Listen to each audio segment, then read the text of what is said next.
Welcome everyone. तो आज हम केवीएस टीजीटी हिंदी का जो पेपर हुआ है डायरेक्ट रिक्रूटमेंट का, उसके पेडागोजी के क्वेश्चंस जो है डिस्कस करेंगे। 40 क्वेश्चंस की मैराथन है। अपना स्कोर जो है आप ज़रूर चेक कर लें। जितनी भी हमारी पेडागोजी की वीडियोस हैं कंटेंट से रिलेटेड, और जितने भी एमसीक्यूज़ हम करवा रहे हैं या करवाएंगे, उससे रिलेटेड अगर आप पीडीएफ एक्सेस करना चाहते हो तो इस नंबर पे व्हाट्सअप करके आप इन्फॉर्मेशन ले सकते हैं।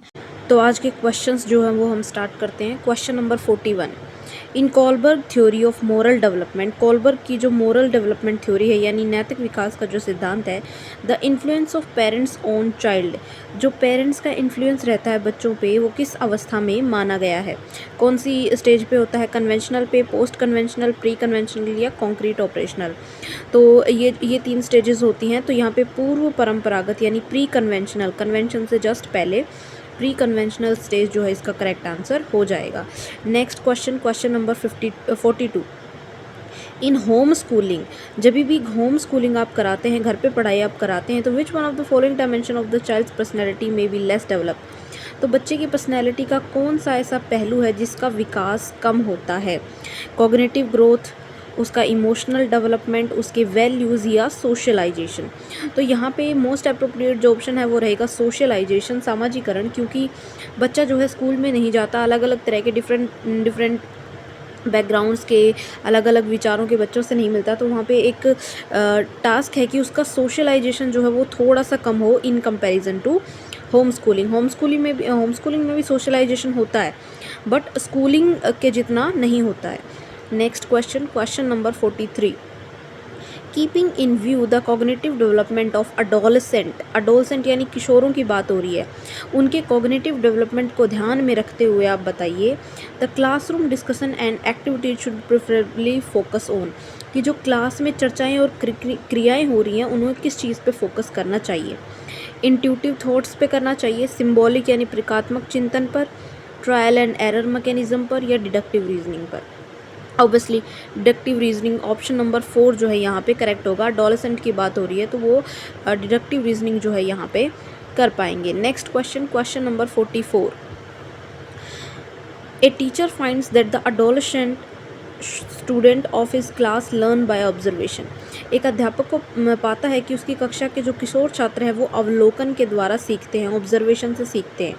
दिस इज़ नोन एज, ये क्या होता है? Experimental learning, associative learning, vicarious learning या इनसाइट लर्निंग? देखो विकेरियस लर्निंग जो है ना, ये तो हर पेपर में, हर कोई भी पेपर हो उसमें विकेरियस लर्निंग से रिलेटेड क्वेश्चन ज़रूर आया, तो इसे आप मोस्ट इंपॉर्टेंट कंसिडर करके चलें। जो हम सीखते हैं दूसरों को ऑब्ज़र्व करके, है ना, दूसरों के एक्शंस को देख के, उसे क्या कहते हैं हम?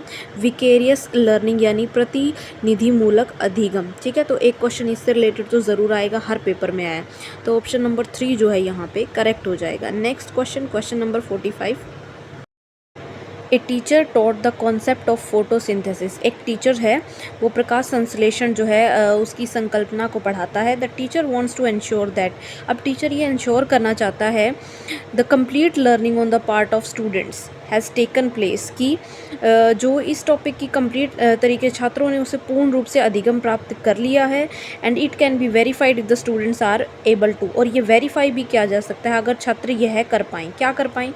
Define the process of photosynthesis, जो फोटोसिंथेसिस की प्रोसेस अगर स्टूडेंट्स डिफ़ाइन कर पाएँ तो दैट मीन्स उन्होंने कंप्लीट लर्निंग ले ली है। Explain the process of photosynthesis diagrammatically, अगर वो डायग्राम की हेल्प से इस प्रोसेस को समझा पाएँ। Describe the social implication of photosynthesis that is need of the plantation, वो प्रकाश संश्लेषण के सामाजिक निहितार्थ का वर्णन कर पाएँ जो बागान की आवश्यकता है।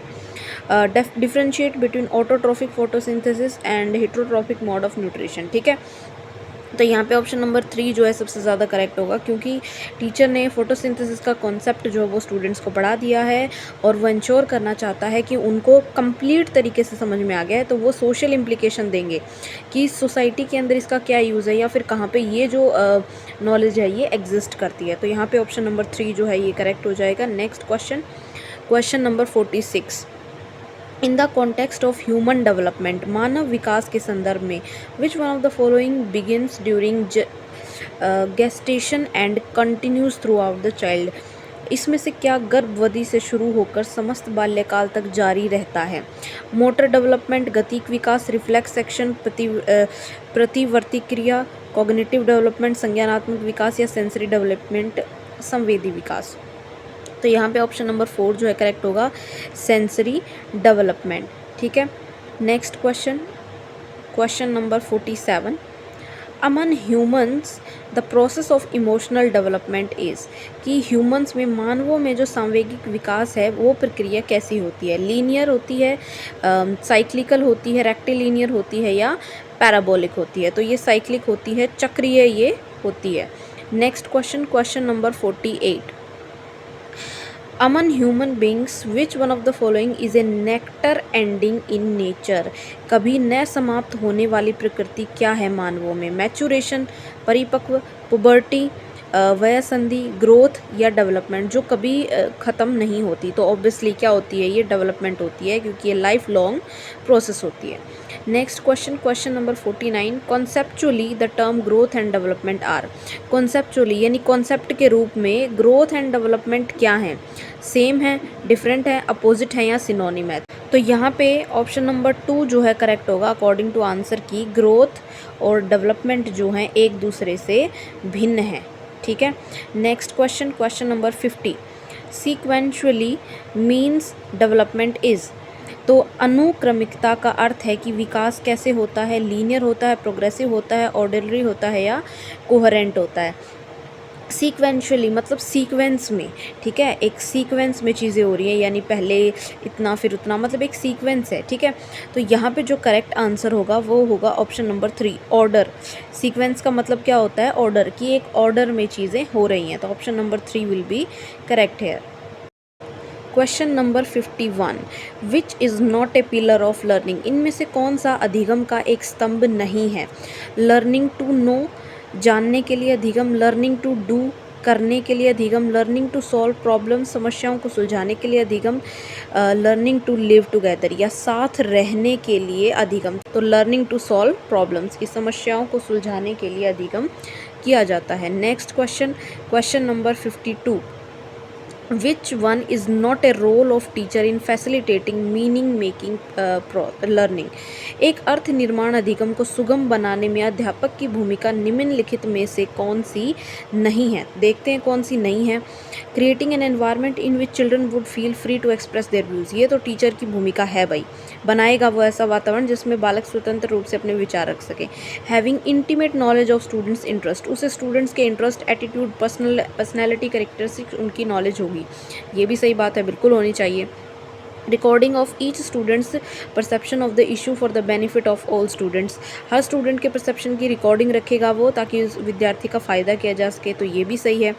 नेक्स्ट, बीइंग अनमाइंडफुल, अनमाइंडफुल मतलब उसको कोई परवाह ही नहीं है उस चीज़ की, of previous experience of each students in relation to the activity, क्रिया के संबंध में प्रत्येक विद्यार्थी के पूर्व अनुभव की परवाह ही न करना।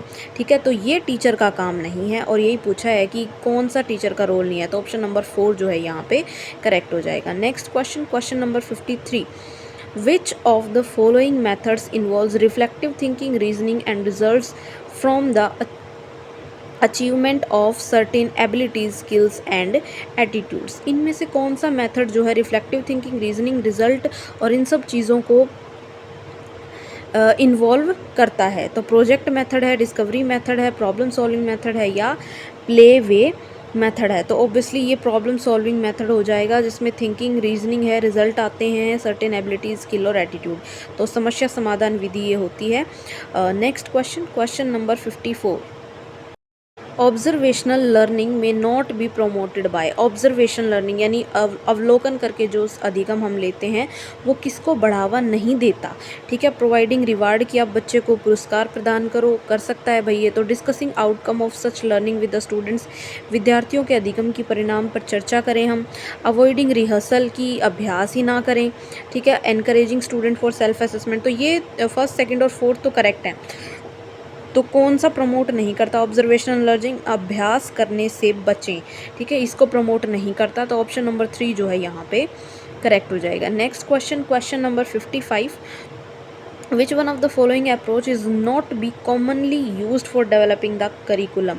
इनमें से कौन सा अप्रोच है जो करिकुलम यानी पाठ्यचर्या के निर्माण में प्रयोग नहीं किया जाता? Teacher centred, subject centred, child centred, life centred. देखो, जीवन केंद्रित होता है, बाल केंद्रित होता है, विषय केंद्रित भी होता है, अध्यापक केंद्रित नहीं होता। तो ऑप्शन नंबर 1 जो है यहाँ पे करेक्ट हो जाएगा। Next question, question number 56। Alright, तो यहाँ पे which of the following statement is incorrect, कौन सी सही नहीं है? देखो, इजी पेपर है ना। Competency is a learning objective, दक्षता एक अधिगम उद्देश्य होती है। कॉम्पिटेंसीज कैन बी इवेलुएटेड, इसका हम मूल्यांकन कर सकते हैं। Activities are the key to achieving competencies, जो एक्टिविटीज़ हैं वो चाबी हैं कि आप कॉम्पिटेंसी अचीव कर सकते हो। There is no role of remedial teaching in competency based approach, दक्षता आधारित उपागम में उपचारात्मक शिक्षण की कोई भूमिका नहीं है। ये तो गलत बात है भाई, ठीक है। तो ये ही इनकरेक्ट है, ऑप्शन नंबर 4 यहाँ पे सही हो जाएगा। Next question, question number 57। Which one of the following statement is true? अब इनमें से कौन सा कथन सत्य है, हमें ये बताना है। चलो, children are capable of learning 2 और more languages at a time, बिल्कुल सही बात है भाई, बिल्कुल सीख सकते हैं, 2 सीख सकते हैं, 4 सीख सकते हैं। How home language of students can seriously interfere with their formal learning, वो उनकी फॉर्मल लर्निंग में इंटरफेयर करती है। And therefore should not be made medium of student of in extent, बिल्कुल नहीं, ये तो बनाई है एनईपी ने। इम्प्लीमेंटिंग 3 लैंग्वेज फार्मूला में create more complex difficulties in the system, no.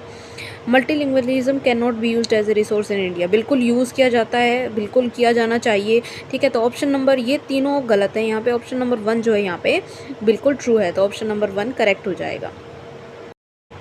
Next question, question number 58। Which one of the following is not a strength of experiential learning, जो अनुभवात्मक अधिगम का एक प्रबल पक्ष जो है कौन सा नहीं है इनमें से? स्टिमुलेटिंग लर्निंग, प्रेरक अधिगम, रियल लर्निंग एनवायरनमेंट, वास्तविक अधिगम वातावरण, रिजिडिटी कठोरता, या लर्नर सेंटर्ड अप्रोच अधिगमकर्ता केंद्रित उपागम।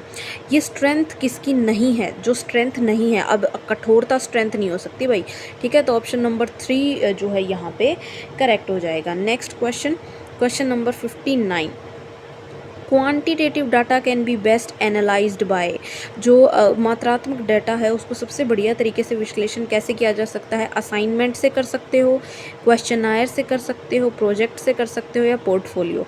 नहीं, पोर्टफोलियो में, प्रोजेक्ट में, इन सब में तो वैसा मतलब ऐसे टाइप या वैसे लिखने वाला जो डेटा है वो हो गया ना।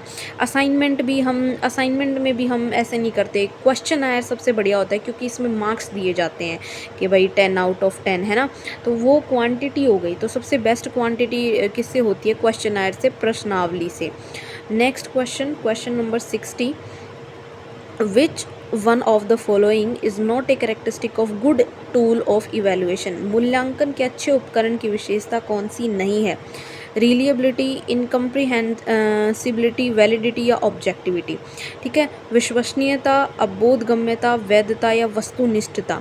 तो यहाँ पे not a good characteristic not कहा है, तो यहाँ पे जो करेक्ट ऑप्शन होगा वो होगा ऑप्शन नंबर 2, इनकॉम्प्रीहेंसिबिलिटी, क्योंकि ये कैरेक्टरिस्टिक नहीं होती, ठीक है। Next question, question number 61। What is the main objective of assessment of learning? देखो, सारा पढ़ाया हुआ जो है उसी में से क्वेश्चंस आ रहे हैं, तो मेन ऑब्जेक्टिव क्या होगा असेसमेंट ऑफ लर्निंग का? शिक्षा का अधिगम का जो आकलन है उसका मुख्य उद्देश्य। ऑब्जेक्टिव ऑफ लर्निंग की अधिगम के उद्देश्य, लर्निंग गैप, जो भी अधिगम में खामियां है वो, प्रोसेस ऑफ लर्निंग, अधिगम की प्रक्रिया, या प्रोडक्ट ऑफ लर्निंग, अधिगम के उत्पाद। तो मेन ऑब्जेक्टिव क्या है? प्रोडक्ट ऑफ लर्निंग की जो अधिगम का उत्पाद, कुछ ना कुछ प्रोडक्ट जो है वो ज़रूर निकल के आए, प्रोडक्टिविटी हो, ठीक है। Next question, question number 62। Next question, question number 62। Which is not A principle of assessment for learning? अब असेसमेंट फॉर लर्निंग का कौन सा एक सिद्धांत नहीं है, ठीक है, नहीं है पे ध्यान देना है। Provision of effective feedback of students की, आप स्टूडेंट्स को बढ़िया फीडबैक दीजिए, ये तो है। प्रिंसिपल ऑफ सेल्फ असेसमेंट, खुद से आप असेस कीजिए, अब ये है या नहीं। नेक्स्ट पे चलते हैं। प्रोविज़न फॉर पीयर असेसमेंट, इसमें सेल्फ असेसमेंट होता है, पीयर असेसमेंट का भी प्रोविज़न जो है। Principle of focusing on final examination result, की जो फाइनल रिज़ल्ट है उसके ऊपर हमें फोकस करना है, तो ये नहीं है। तो ऑप्शन नंबर 4 जो है यहाँ पे करेक्ट हो जाएगा। ये ध्यान केंद्रित करने का ये वाला सिद्धांत इसमें नहीं है। Next question, for teaching geometrical theorem to class 8th student, 8वीं क्लास के बच्चों को आप ज्योमेट्रिकल थ्योरम पढ़ा रहे हो, ठीक है। Which one of the following methods would be most desirable, तो कौन सी विधि इनमें से सबसे बढ़िया होगी? Project, analytic synthetic, deductive method या लेक्चर कम डेमोन्स्ट्रेशन मेथड। थोड़ा सा डिफिकल्ट है, यहाँ पर आएगा विश्लेषण संश्लेषण विधि, एनालिटिक और synthetic method. Next question, question number 64, a teacher asked students to write summary of a given story. Teacher बच्चों को कहता है कि एक स्टोरी है उसकी समरी आप लिखो। While educational objective which educational objective she is testing, तो कौन सा शैक्षिक उद्देश्य वो यहाँ पे परीक्षण कर रहा है? नॉलेज का, कॉम्प्रीहेंशन का, सिंथेसिस का या एनालिसिस का। देखो यहाँ पे पूरी स्टोरी जो है उसकी हमें समरी लिखनी है, ठीक है। तो समरी लिखनी है, तो वहाँ पे कौन सी जो है वो टेस्ट हो रही है? कॉम्प्रीहेंशन एबिलिटी जो है आपकी वो टेस्ट हो रही है। तो ऑप्शन नंबर 2 जो है ये करेक्ट हो जाएगा। नेक्स्ट क्वेश्चन, क्वेश्चन नंबर 65, और ये सारे क्वेश्चंस मैं आंसर की के अकॉर्डिंग ही बता रही हूँ, ठीक है। ये जो नीचे दिया हुआ है ना यहाँ पे आंसर गिवन 4, ये किसी बच्चे की आंसर शीट है, उसने 4 अटैम्प्ट किया है। 4 सही है या नहीं है वो मैं आपको बता रही हूँ, ठीक है। मैं आंसर की के अकॉर्डिंग सारे क्वेश्चंस आपको बता रही हूँ जो आंसर की में दिए हैं केवीएस ने, ठीक है। The question number 65, the best way to handle a wrong response of a student in the class would be, सबसे अच्छा तरीका क्या हो सकता है एक बच्चे ने गलत उत्तर दिया है उसे हैंडल करने का? To explain the subject matter once again, जो सब्जेक्ट मैटर उसे आप दोबारा एक्सप्लेन करो। No. To tell the student that answer is wrong, बच्चे को ये बता दो कि आंसर गलत है। बिल्कुल नहीं, ये तो प्रैक्टिस में भी करवाया था ना, सीटेट में भी ये क्वेश्चन पूछा जा चुका है।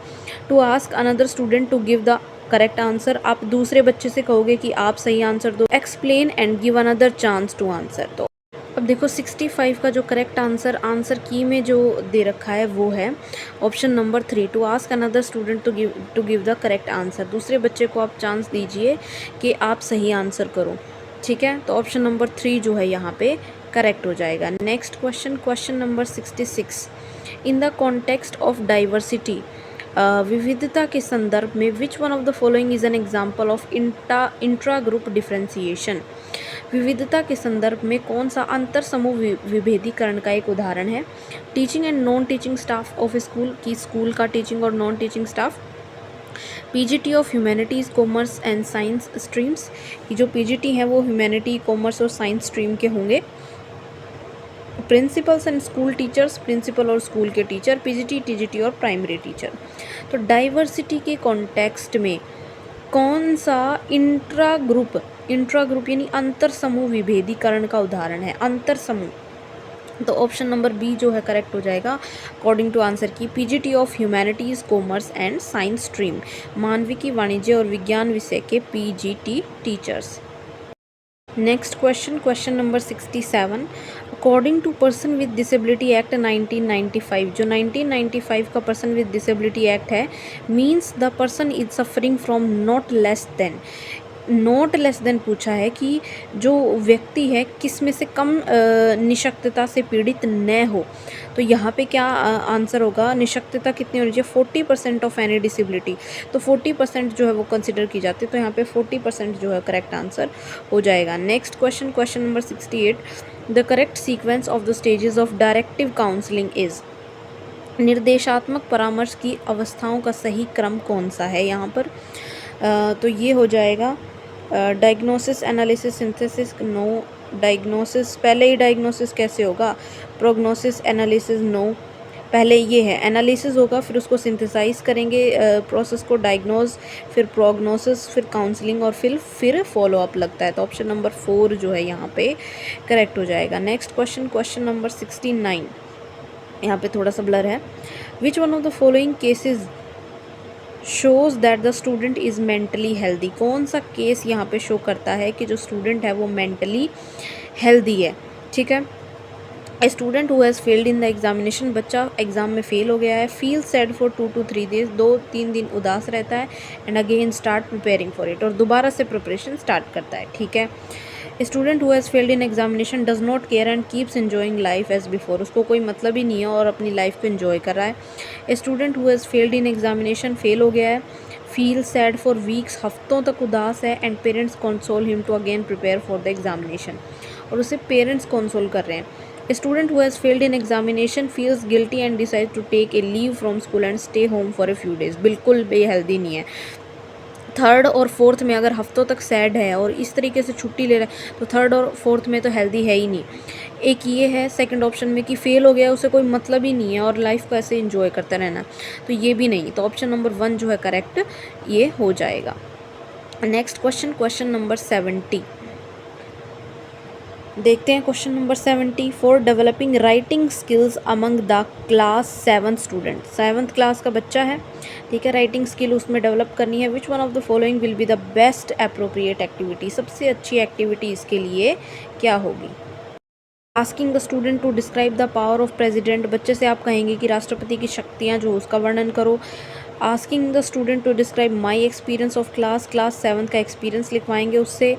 ऐसे ऑन इंडिपेंडेंस डे लिखवाएंगे।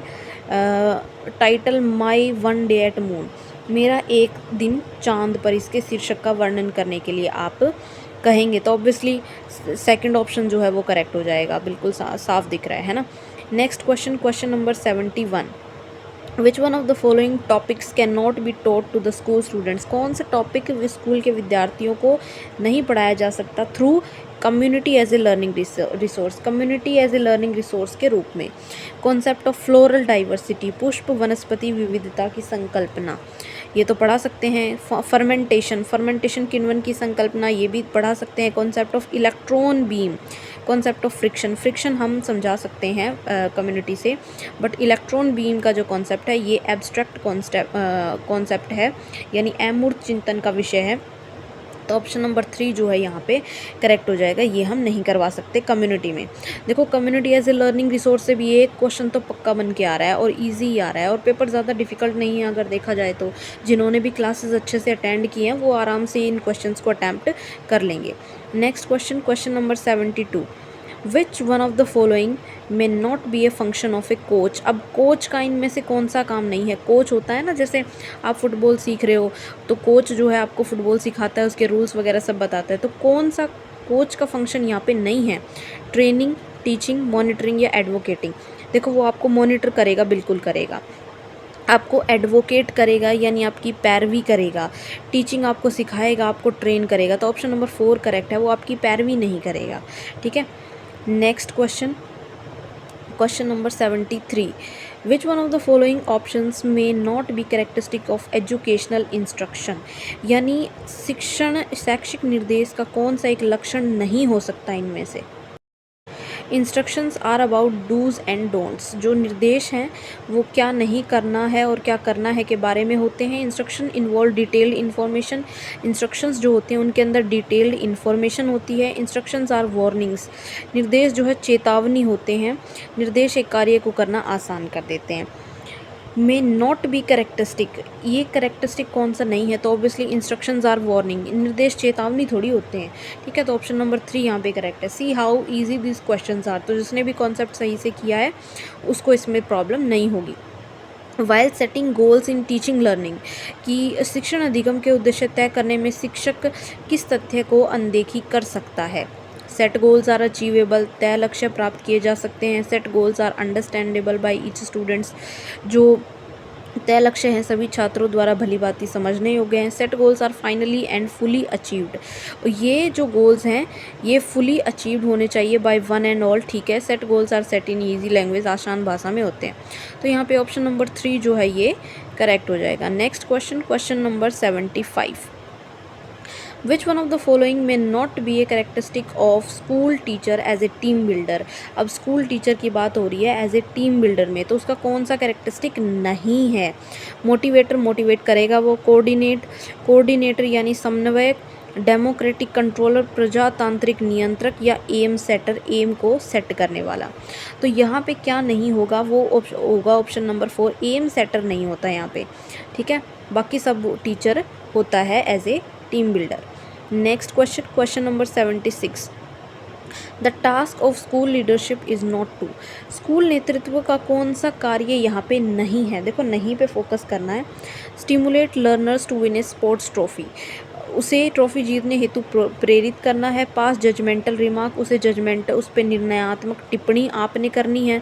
तो इस सेकंड ऑप्शन से ही पता चल गया कि क्या नहीं है, कि उसके ऊपर जजमेंट पास नहीं करना है, ठीक है। तो ऑप्शन नंबर 2 जो है यहाँ पे करेक्ट हो जाएगा। Next question, question number 77, who among the following में prove to be least helpful in developing a vision for a school, rural school, एक ग्रामीण स्कूल है उसके लिए सबसे कम सहायक क्या होगा। विलेज प्रधान, ग्राम का प्रधान, टाउन एंड कंट्री प्लानर जो कस्बा और ग्राम नियोजक है, इन एजुकेशनल टूर ऑपरेटर एक शैक्षिक भ्रमण आयोजक होगा, या स्टेट हेल्थ ऑफिसर राज्य स्वास्थ्य अधिकारी होगा।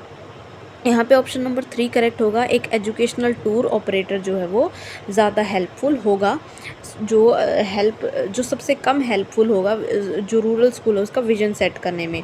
विलेज प्रधान, टाउन और कंट्री प्लानर और स्टेट हेल्थ ऑफिसर ये ज़्यादा बेटर हेल्प कर सकते हैं स्कूल का विजन सेट करने में। Next question, question number 78, question number 78, which one of the following में not be aim of a TGT, एक टीजीटी का कौन सा उद्देश्य नहीं है यहाँ पर, ठीक है।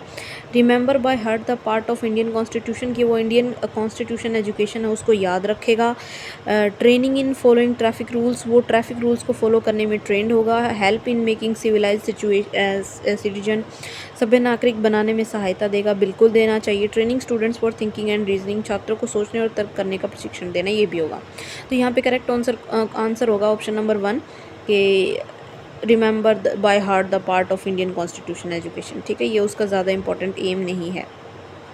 By taking the holistic development, holistic development यानी संपूर्णवादी शिक्षा की चर्चा में किस पर ध्यान देने को कहा गया है, किसमें, NEP 2020 में। Filling up the holes in our education system, ठीक है, जो शिक्षा व्यवस्था में छिद्र उनको भरना है। Equality of opportunity in education, कि जितनी भी अपॉर्चुनिटीज़ हैं एजुकेशन उनमें इक्वालिटी जो है वो प्रोवाइड करना। Giving due importance to all cognitive and affective domains, so obviously option number 3 correct है। होलिस्टिक डेवलपमेंट का मतलब है हर तरीके से बच्चे का विकास हो, सर्वांगीण विकास हो, उसकी कॉग्निटिव अफेक्टिव तीनों तरह के डोमेन्स जो हैं वो अच्छे से डेवलप हों। नेक्स्ट और last question, question number 80, which document tasked of computer learning in education for the first time after independence, कि आज़ादी के बाद सबसे पहले किस डॉक्यूमेंट ने कंप्यूटर लर्निंग की बात की थी। Radhakrishnan commission, Mudaliar commission, Kothari commission, या NEP 1986। तो ऑब्वियसली कोठारी आयोग है उसने कहा था, तो ऑप्शन नंबर 3 जो है यहाँ पे करेक्ट हो जाएगा। और यहाँ पे आपके क्वेश्चंस जो हैं वो ख़त्म होते हैं। जल्दी ही दूसरी वीडियो में मिलेंगे अगले TGT इंग्लिश या SST के क्वेश्चंस के साथ, ठीक है। हमारा टेलीग्राम चैनल है, नई नोटिफिकेशंस के लिए आप ज्वाइन कर सकते हो इसे। और स्क्रीन पे आपको 2 प्लेलिस्ट दिख रही होंगी, एक हमारी पेडागोजी की सीरीज़ की है और दूसरी MCQ सीरीज़ की है। अगर आप MCQs अटैम्प्ट करना चाहते हो हर टॉपिक से रिलेटेड, तो आप इन प्लेलिस्ट जो है इनको ज्वाइन कर सकते हो। हर वीडियो की अपडेट आपको यहाँ पे, नई वीडियो आपको यहाँ पे मिलती रहेगी। तो have a good day guys and all the best for your preparation.